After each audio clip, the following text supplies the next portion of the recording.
Sebelum menonton, jangan lupa like, subscribe, dan tekan tombol lonceng. Selamat menyaksikan. Halo sahabat Eljon, kembali lagi di Eljon Medical Forum bersama saya Cynthia. Dan tentunya di Eljon Medical Forum ini kita akan membahas seputar dunia kesehatan.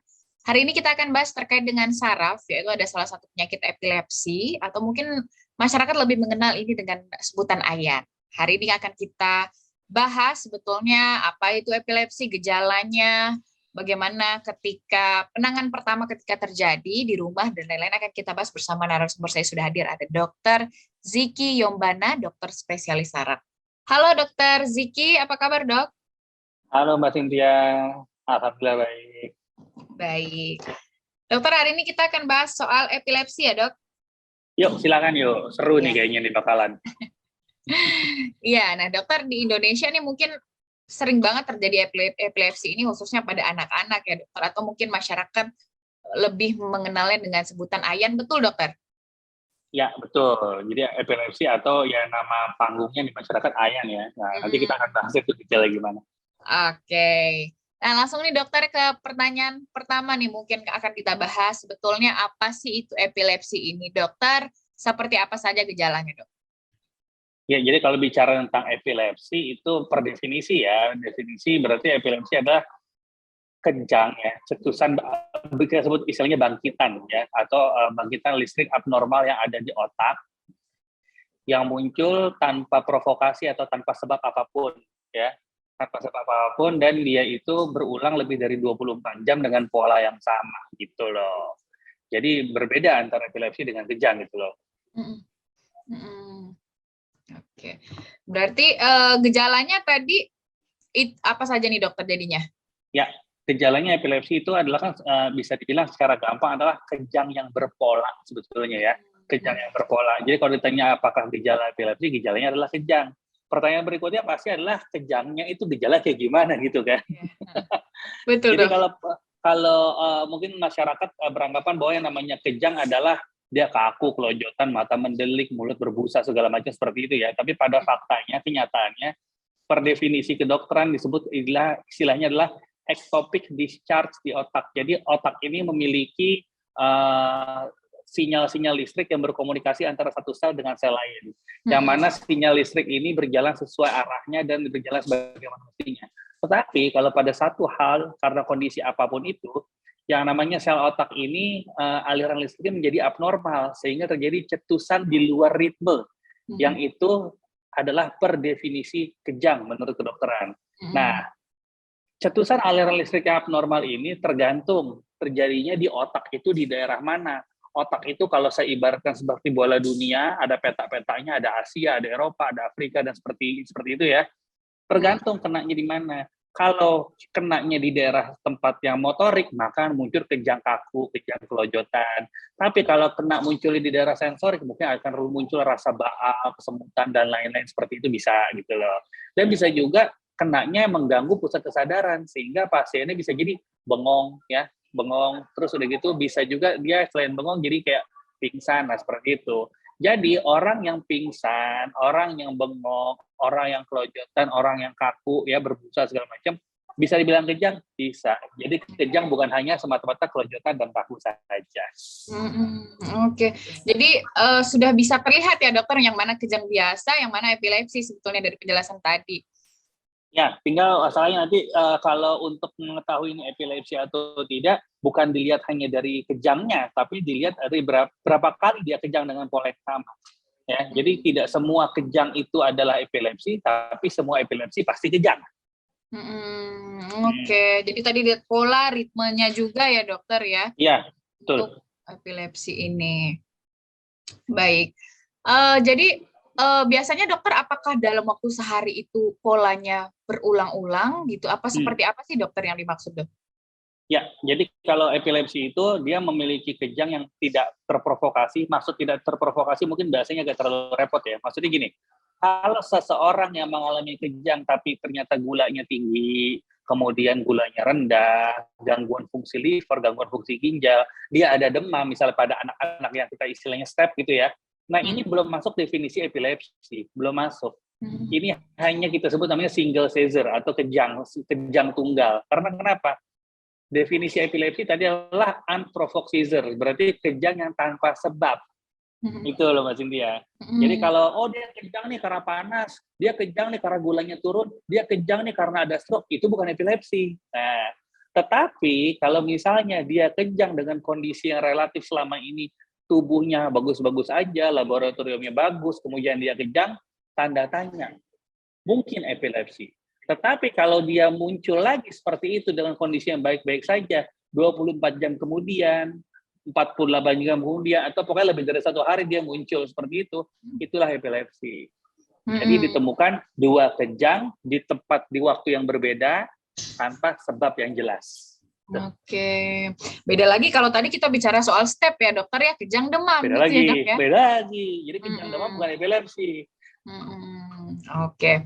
Nah, kenapa nih dokter sering terjadi sama anak-anak dok epilepsi dok?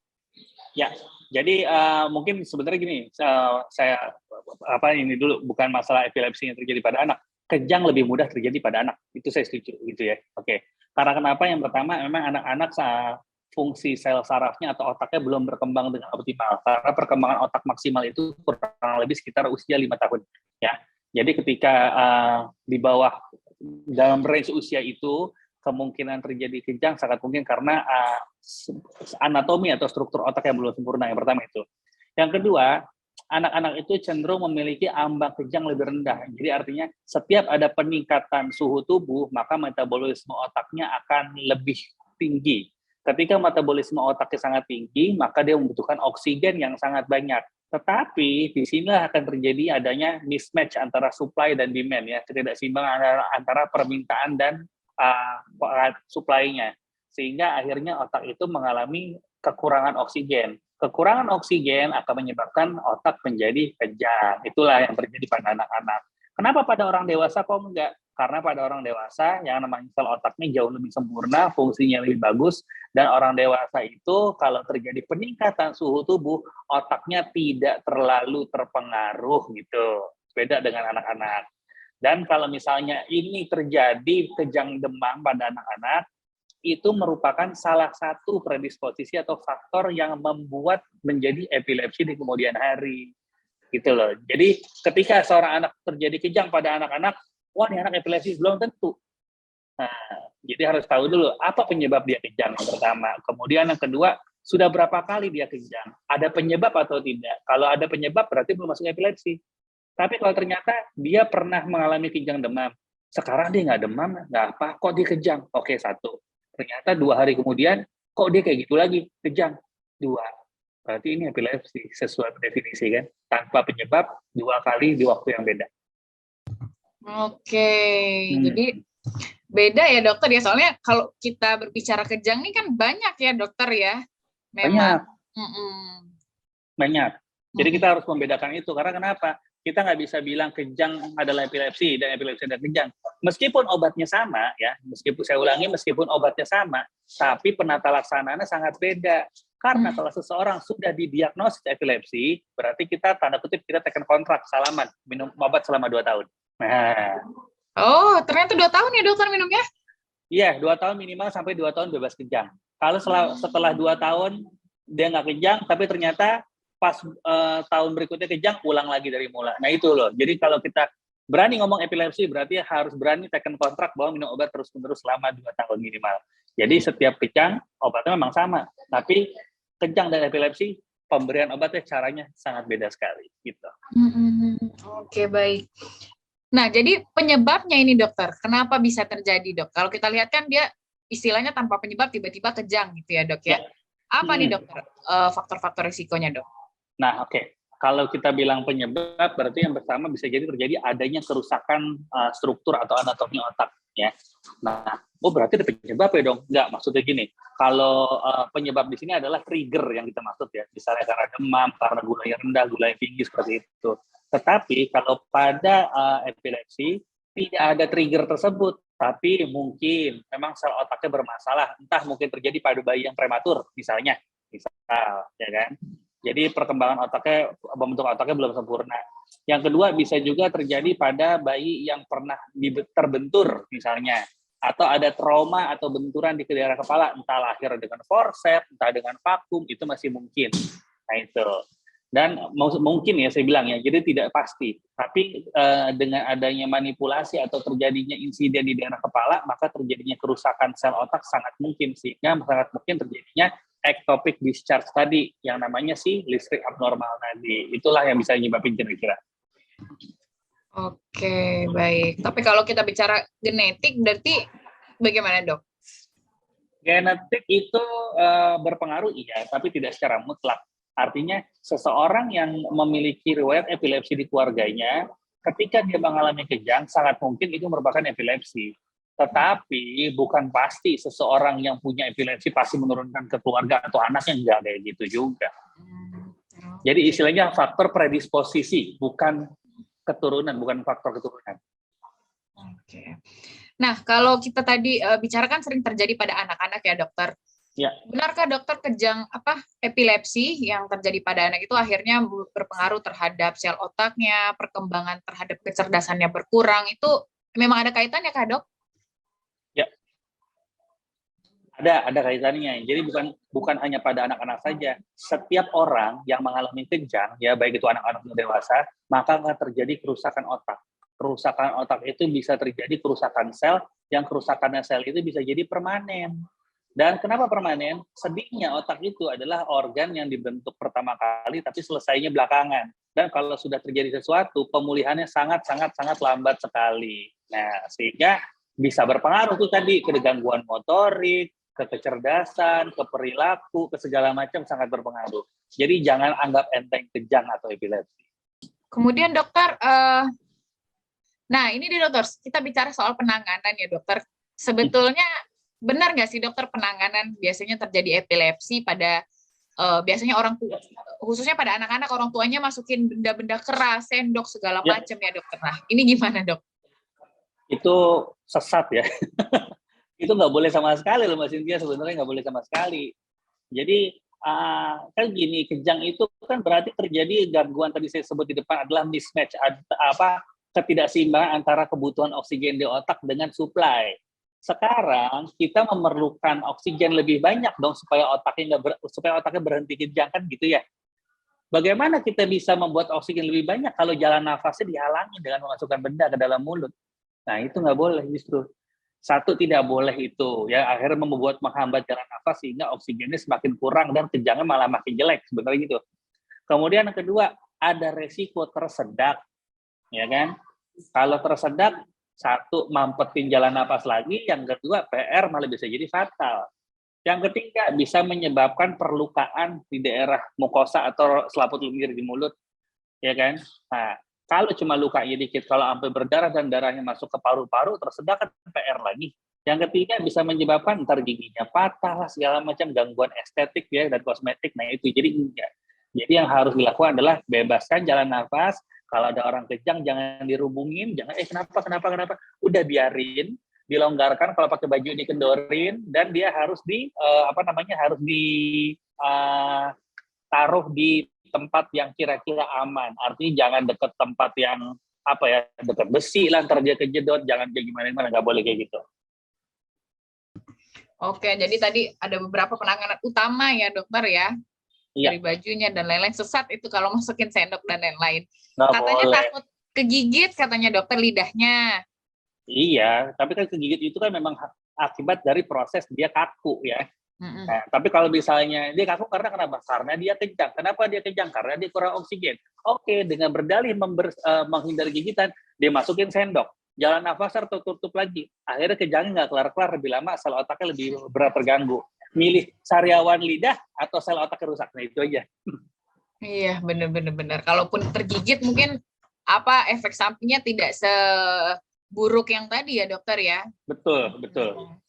Oke. Nah terus jadi kapan nih dokter harus ke dokter? Terus bagaimana cara membawa pasien atau siapapun ya dokter dalam keadaan kejang itu dibawa ke rumah sakit, itu bagaimana dokter, kapan? Ya, jadi setiap pasien yang kejang untuk pertama kali ya, baik itu kejang demam, kejang karena apapun seorang yang mengalami kejang itu wajib dibawa ke dokter segera. Karena kenapa? Untuk dicari sebab. Karena kejang ini bisa dari hal yang ringan, misalnya tadi gula darahnya turun atau segala macam, atau bahkan bisa terjadi karena misalnya akibat dari perdarahan otak. Nah itu. atau bisa karena ada tumor atau segala macam. Jadi bisa terjadi karena penyakit yang bahaya juga. Makanya seorang yang mengalami kejang sangat diharuskan dibawa ke rumah sakit. Bagaimana membawanya? Pertanyaan gitu kan. Sebenarnya gini, kejang itu secara normal dia akan berhenti sendiri kurang lebih dalam waktu 5-7 menit ya, atau kurang dari 7 menit dia akan berhenti sendiri. Jadi biasanya ketika ada orang kejang kita tangani dan kita harus sambil kita bersiapkan waktu untuk berangkat ke rumah sakit, biasanya pasiennya juga udah nggak kejang lagi sih. Gitu. Jadi nggak lama mungkin ya dokter ya itu? Nggak lama, tapi ada beberapa kasus yang kita sebut namanya status epileptikus. Jadi kejangnya itu lebih dari 30 menit atau berkali-kali, di mana dari kejang 1, kejang 2, kejang 3 pasiennya nggak pernah sadar. Tetap itu justru lebih jelas untuk dibawa ke rumah sakit ya kan, setengah jam kejang mulu atau nggak sadar-sadar kan gitu. Oke.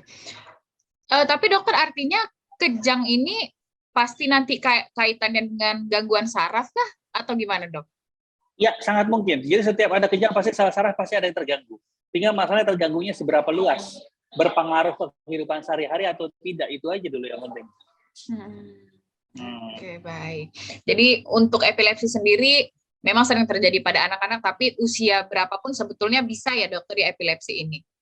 Iya, jadi kalau istilah anak-anak kita sebut namanya kejang demam sederhana. Ada suatu kriteria namanya kriteria Livingstone ya, saya agak lupa, sampai 7 tahun apa 5 tahun gitu ya. Jadi kalau pada kejang demam pada anak-anak dalam usia tersebut, itu adalah kejang demam yang tanda kutip biasa terjadi gitu ya.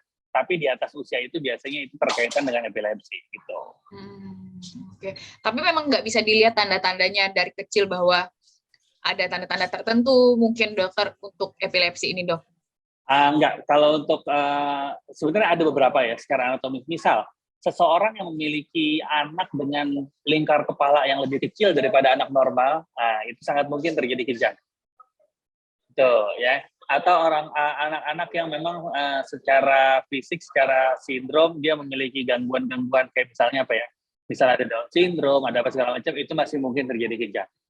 Sahabat Eljon, itu dia tadi menarik sekali ya kita membahas soal epilepsi, kemudian juga kita membahas kejang ya. Jadi memang ada beberapa perbedaan antara beberapa kejang yang dimana tadi ada beberapa kriteria tertentu itu mengarah kepada epilepsi, serta tadi ada penanganan utamanya ya. Jadi jangan dilakukan memasukkan benda-benda keras, sendok dan lain-lain ketika gejalanya tadi terjadi. Baiklah, jangan kemana-mana, tetap di Eljon Medical Forum.